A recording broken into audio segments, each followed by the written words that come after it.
Hey guys, welcome to this video. This is John Watts. I'm a consumer protection lawyer, and we have an interesting question about how do we do a dispute letter. And this is from Art of the Lamb.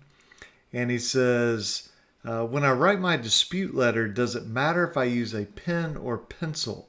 I just don't want them to be able to scan my letter. And then there's a second part. Also, on all my accounts on my credit reports, there are a lot of inaccuracies. I'm sure I can get them deleted easily. Should I dispute each inaccuracy one by one or all of them together? So let me answer that second question first. Let's say that you have a dozen negative accounts and they all have errors on them. I would dispute all of them in one letter. Okay, now the way I do it is I have one letter and that goes to Equifax, Experian, TransUnion. Just list all three bureaus on there. So I don't try to divide it up. And if I find a dozen accounts with errors, I put all dozen accounts in my letter. Now, the letter may be 5 pages long or 10 pages long or 20 pages. Like, it doesn't matter to me how long the letter is. It's really should be as long as it needs to be. It's kind of like with, YouTube videos. I mean, for, my world, lawyer videos, all these experts say, never make your video more than 30 seconds. Nobody will watch it. Well, I mean, we have videos that are 2 hours long, and a lot of people watch those. And so how long does a video need to be? As long as it needs to be. How long does a brief that you file in court, a motion that you file in court? As long as it needs to be. You don't want to make it longer than it needs to be, but you don't want to, artificially make it short. Same thing with the dispute letter to the credit bureaus. If it needs to be 3 pages, make it 3 pages. It needs to be 23 pages, make it 23 pages. So I would just, every error I would put in there. I'd put in biographical errors too. So are there errors on your name, your address, your phone number, your place of employment, social security, date of birth? Then look at the inquiries. Any problems there? I would just dispute everything all at once. Now, go back to the first question.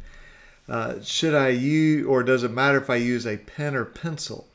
First of all, I wouldn't do that because, frankly, I have terrible handwriting, and whether I try to do cursive or printed, it's terrible. Okay, I can barely read it, so I don't want to give the credit bureaus an excuse. Now, you may have great handwriting, but it seems to be a concern about they scan in your letter. Now, they'll scan in your letter regardless. Okay.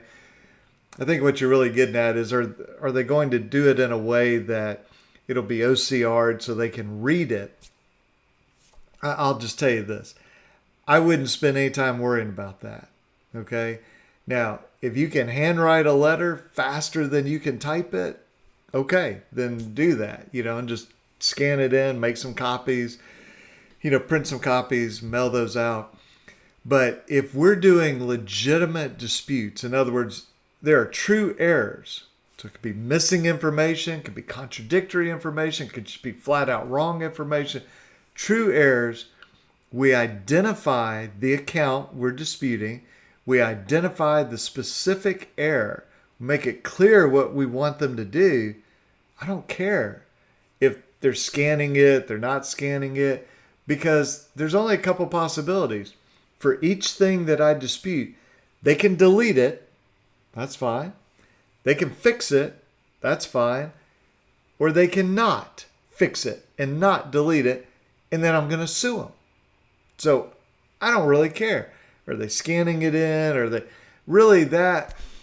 Let me tell you where that comes from. It comes from credit repair places that they're doing bogus disputes, and they're worried that, by OCR and other things that, and we're talking about places that maybe send 1,000 letters a day or 2,000, 5,000 letters a day, that there'll be a pattern recognition, and then the bureaus will say, oh, well, don't worry about that because that's a credit repair. We don't have to worry about that, okay? You're writing your letter.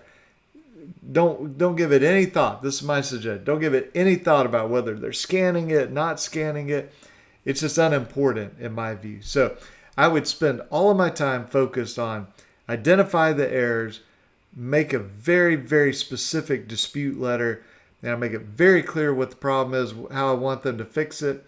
And then either they fix it, they delete it, or you go talk to a consumer lawyer about suing them. So those are my thoughts for you. Thanks for those two great questions, and definitely keep them coming. All right. Have a good one. Bye-bye.